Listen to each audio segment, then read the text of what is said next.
Van अगर आप B के थर्ड सेमेस्टर में हैं, आपके पास हिंदी है, तो ये वीडियो आपके लिए ही है। ये क्वेश्चन पेपर आप देख पाएंगे 2023 का, अगर आपका पेपर पीयू से कर रहे हैं तो ठीक है। 90 नंबर का होगा, 3 घंटे इसमें आपको दिए जाएंगे। आइए देख लेते हैं। सबसे पहला क्वेश्चन पूछा गया है, निम्नलिखित अवतरणों की सप्रसंग व्याख्या कीजिए। तो अगर आपने अगर पढ़ा है तो आपको ये क्वेश्चन आसानी से आ जाएगा। जैसे लिखा है, भूलोक का गौरव प्रकृति का पूर्ण लीला स्थल कहाँ है, फैला मनोहर गिरी हिमालय। या फिर ये कर सकते हैं, विद्या कला कौशल्य में सबका अटल अनुराग हो, उद्योग का उन्माद हो, आलस्य का त्याग हो। तो इन दोनों में से आपको एक अटेम्प्ट करना है, ठीक है। इसका आपको व्याख्या करनी है। आई नो लैंग्वेज थोड़ा डिफ़िकल्ट होता है व्याख्या करने में, लेकिन अगर आपने ऑलरेडी पढ़कर समझा है इसको यूट्यूब से, तो आप इसको अपनी भाषा में भी आसानी से बना पाएंगे, ठीक है। ये 12 नंबर का है क्योंकि, तो आपको अच्छे से अटैम्प्ट करना है। उसके बाद आपके पास एक और पार्ट आता है इसमें ख, इसमें है ऋषि नारी उधारी क्यों सट केवटु मितु पुण्य सुकृति लही।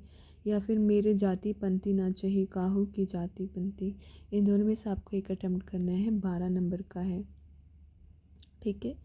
तो ध्यान से अटैम्प्ट करना और समझ के जाना हर एक चीज़ को, ताकि कुछ भी मिस ना हो।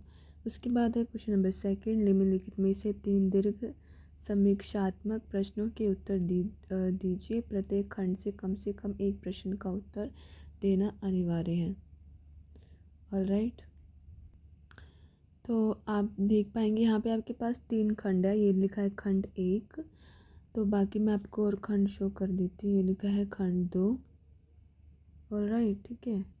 तो खंड 1 और खंड 2 में से आपको जो है 3 क्वेश्चन करने हैं अटैम्प्ट। तो इसमें से आप कर सकते हैं, भारत भारती के तीनों खंड हमें क्या संदेश देते हैं, अपने शब्द में लिखिए। या भारत भारती राष्ट्रीय संस्कृति चेतना को जगाने वाली प्रासंगिक रचना है, इस कथन के परिप्रेक्ष्य में भारत भारती का मूल्यांकन कीजिए। और इसमें तीसरा ही क्वेश्चन है, भारत भारती के अनुभूति और अभिव्यक्ति पक्ष की विशेषता कीजिए।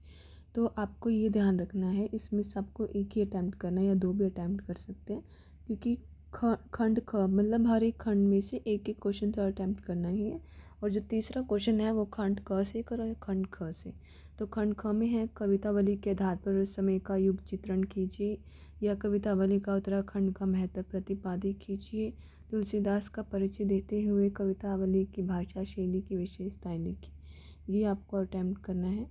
उसके बाद है लास्ट क्वेश्चन, राष्ट्रभाषा हिंदी के स्वरूप को समझाते इसका महत्व बताएं। तो ये है 12 नंबर का, ठीक है। तो ये था आपका छोटा सा क्वेश्चन पेपर हिंदी का। आई होप सो आपको ठीक ठाक लगा होगा, क्वेश्चन पेपर समझ भी आया होगा। कुछ ज़्यादा नहीं, आपको सप्रसंग व्याख्या करनी है। और इसमें खंड क और खंड ख का आपको अब 3 क्वेश्चन करना है। और राष्ट्र में आपको राष्ट्रीय हिंदी के स्वरूप को समझाते इसका महत्व लिखना है, ठीक है guys. So thank you for watching this video, bye.